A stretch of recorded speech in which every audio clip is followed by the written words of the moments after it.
Hello, I'm Leonardo and welcome to my watchlist. Today I will review the second generation of the Geckota E-01 Exploration watch.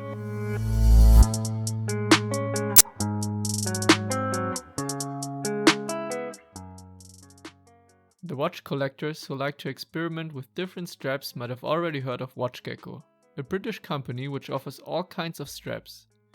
With the growing demand for high-quality automatic watches for a reasonable price, they decided to add watches to their portfolio, and Geckota was born. The E-01 Generation 2 costs about £380. It's also available with a black or brown dial, but each color is limited to only 100 pieces.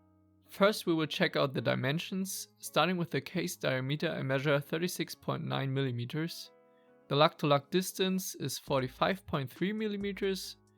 The watch is 11.8 mm thick and the lug width is exactly 20 mm, while the bracelet tapers down to 18 mm at the clasp.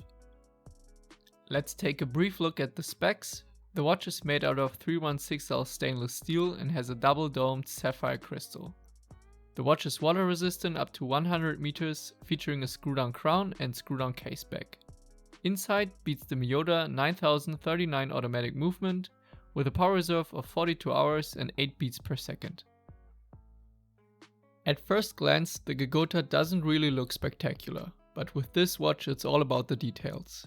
Starting with the case design, there's a prominent edge at the center of the flank accompanied by two smaller edges at the ends of the lugs, which is only visible when looking at the side profile. Top down, the edges are hidden by the bezel, which is slightly bigger than the case, and also by the polished finishing on the edges of the lugs.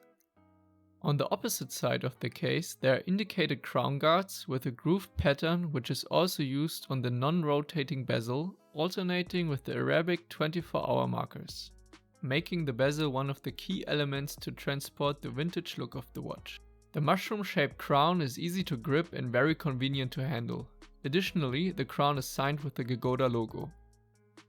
I really appreciate that the love for the details doesn't leave out the case back. We see a detailed and deeply engraved anchor stating limited production and the number of your individual watch.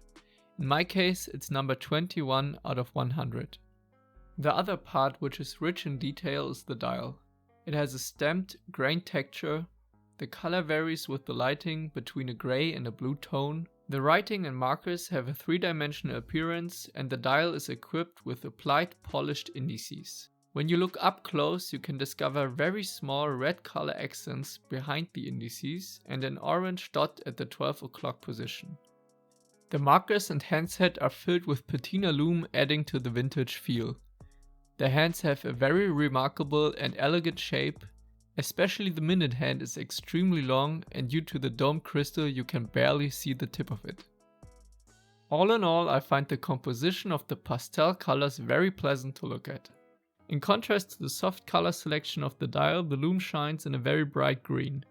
The lume is very reactive and provides good readability in the dark, although there's definitely less lume on the indices than on the handset. The very first batch of the E-01 came on a completely brushed Jubilee bracelet, but to be honest, I like this one with the polished center links even more. The bracelet features hollow end links and push pins, but still feels very solid and well made. The clasp is milled with convenient double pushers to open and still closing securely. The clasp itself is actually very short, which I enjoy because you have more of the nice Jubilee bracelet. However, due to the short clasp, there are only two micro adjustments. I also like to wear the Geckota on a grey NATO strap, making the watch very lightweight and comfortable to wear.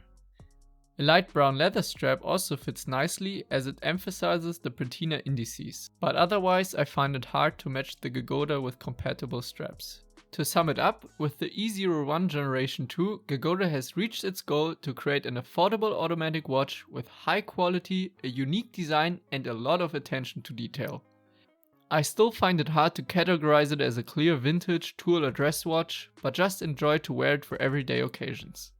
Okay, that's it for the review. I really hope you enjoyed it. Let me know your thoughts in the comments down below, and if you want to support the channel and see more of my watch list, please subscribe and like the video. As always, until next time.